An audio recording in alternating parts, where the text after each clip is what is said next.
Hi everyone, for tonight's Nightcap and review, I'm having water, and tonight I'll be discussing Tortured Soul by Laetitia Aldin. I hope I got that correct. I did receive this as an ARC, but of course I'm gonna give my honest opinion, and unfortunately I did have to DNF this book at 28%. If DNF reviews are not your cup of tea, that is okay, feel free to keep scrolling. I do think all reviews are valid, I just want to offer my thoughts, but if this sounds like a book you want to try, I strongly encourage you to give it a try for yourself, and I hope you love it.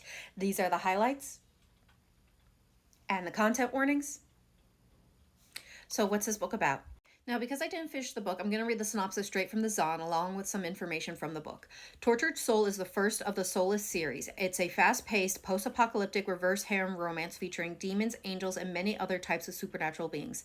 Recently freed from her obligations to hell, Lola is now a lone 1500-year-old succubus wandering a dangerous world, finding refuge among other immortals in what appears to be a human deserted place. She's quick to realize that nothing is as it seems. Divines and hellraisers might be getting along, but one angel is out for her throat, seemingly not affected by her charms, while another immortal is hell-bent on keeping her at his side.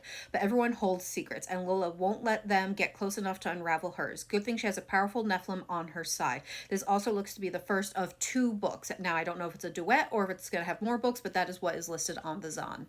So to my thoughts, again, I did DNF this at 28%, and that is mostly due to me not vibing with the author's writing style, in particular their world building.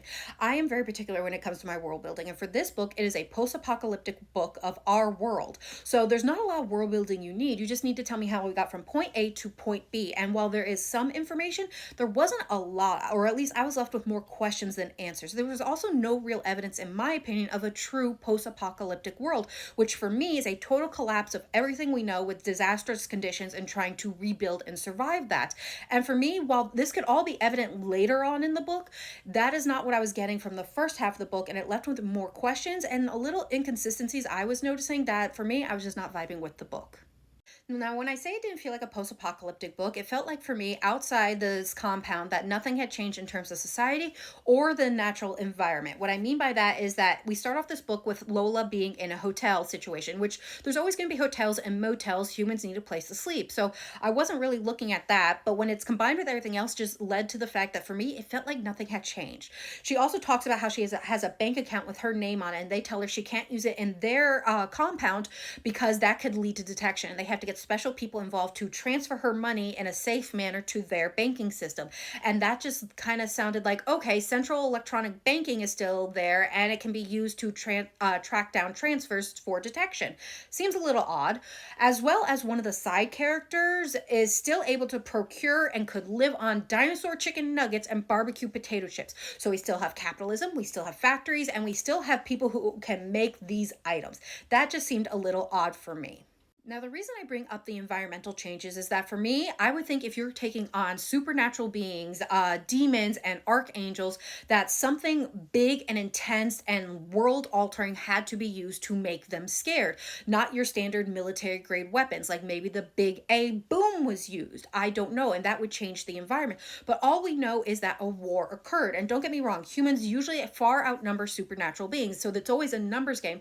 But are you telling me that powerful supernatural beings are susceptible to military grade weapons where Lucifer is second guessing Lola's choice and being like, are you sure you want to go there? It's not really safe.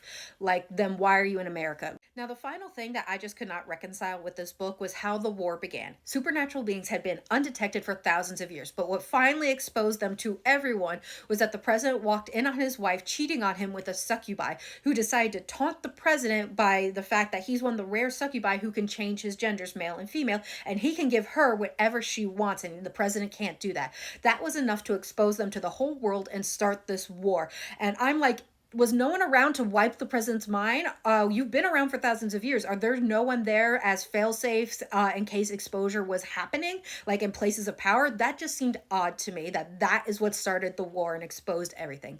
Now, I'm not trying to drag this book. This book was just not for me. But if it sounds like something you want to try, I strongly urge you to give it a try for yourself. It will be available September 10th, and I hope you enjoy it, and I hope everyone has a good night and happy readings.